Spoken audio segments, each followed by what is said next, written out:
आगे आएंगे। तो आइए बुलंदशहर में सदगुरु महाराज जी का बुलंदशहर में जय घोष करें। बोलिए प्रेम से श्री सदगुरु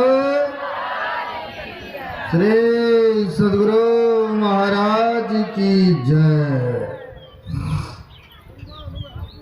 अखंड मंडलाकारणं व्याप्तं येन चराचरं तत्पदं दर्शितं येन तस्मै श्री गुरवे नमः। ब्रह्मानंदं परम सुखदं केवलं ज्ञानमूर्तं द्वन्द्वातीतं गगनसदृशं तत्मस्यादिलक्षणम्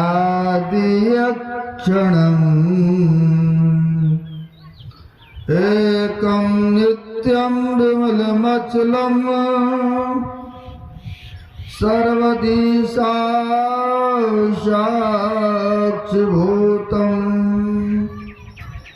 भावातीतं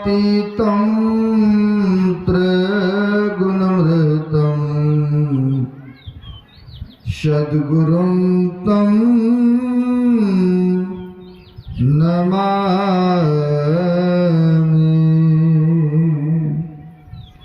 मेरा मुझ में कुछ नहीं, जो कुछ है गुरु तोर, तेरा तुझको सौंपता क्या लागत है गुरु मोर। प्राप्त स्मरणीय श्री भविष्य ब्रह्मलीन संत सद्गुरु महाराज जो कि जन जन में कण कण में व्याप्त हैं, जग उद्धारक जग कल्याणकारक ऐसे सर्वव्यापक गुरुदेव भगवान के पाद पद्मों में असंख्य असंख्य बार नमन है। तीर्थों को भी पावन पवित्र करने वाले मंचस्थ पूज्य साधु चरण आए हुए सदगुरु के सदभक्तगण एवं आदरणीय मास्टर साहब श्रद्धेय राजेश बाबू, हम लोग जत्र तत्र से सदगुरु महाराज की छत्र छाया में बैठे हैं। बड़ी ही सौभाग्य की बात है और पवित्र ग्रंथ से सुन रहे थे पाठ के क्रम में काकभूषणी और गरुड़ जी के समाध को, जिसके अंदर में प्रकाश उदित हो जाए, उनका काम क्रोध लोभ मोह ईर्ष्या द्वेष सारा खट विकार उनका मिट जाएंगे, दूर हो जाएंगे। जैसे प्रकाश होते ही सार अंदर की अज्ञानता तिमिर मिट जाने के उपरांत प्रकाश ही प्रकाश हो गए ना। और जब प्रकाश आ जाते तो फिर उनसे भूल भ्रम नहीं होता है, अज्ञानता दशा नहीं रहते हैं। कहा है जब तेरा मैं प्रताप खगेशा उदित भयति प्रबल दिनेशा अपूरी प्रकाश राउती लोका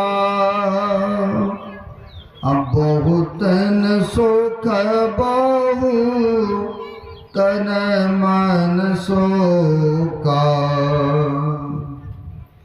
यानी कहते हैं जिसके अंदर में प्रकाश प्रज्वलित हो जाते हैं, उदित हो जाते हैं, उनका अज्ञान दशा खत्म हो गए। और कहते हैं काम क्रोध लोभ मोह ईर्ष्या द्वेष सब उनका विकार समाप्त हो जाते। सजनों, यह प्रकाश कैसे उदित होंगे, इसके लिए गुरु से युक्ति लेनी पड़ते हैं।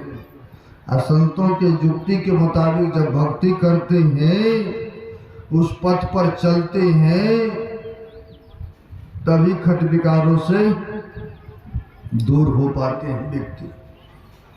नहीं तो बड़े बड़े विद्वान, बड़े बड़े हो गए धनी मानी या बड़े पद प्रतिष्ठा वाले, उनको भी काम क्रोध लोभ मोह ईर्ष्या ने नहीं छोड़ा। कहा है गोस्वामी तुलसीदास जी महाराज ने, काम क्रोध मद लोभ के सब घट एक ही खान, क्या मूर्खा क्या पंडिता,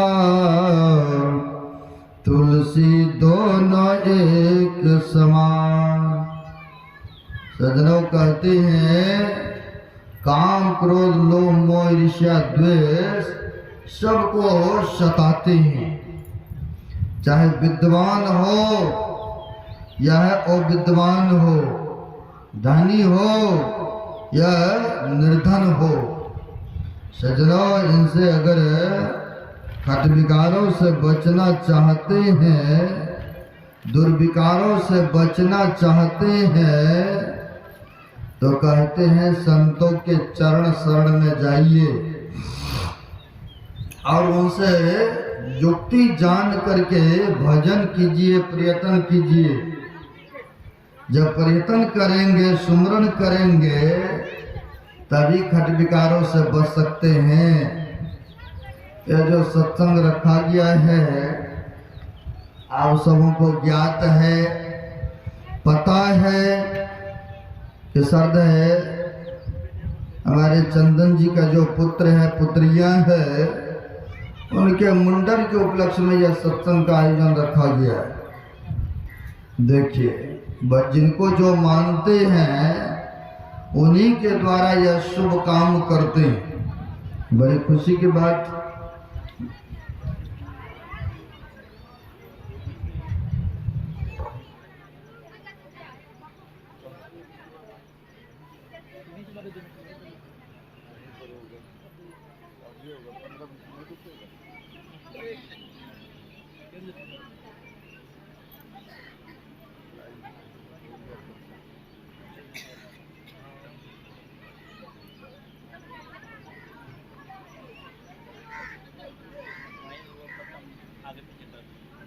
आगे करके फिर पीछे कर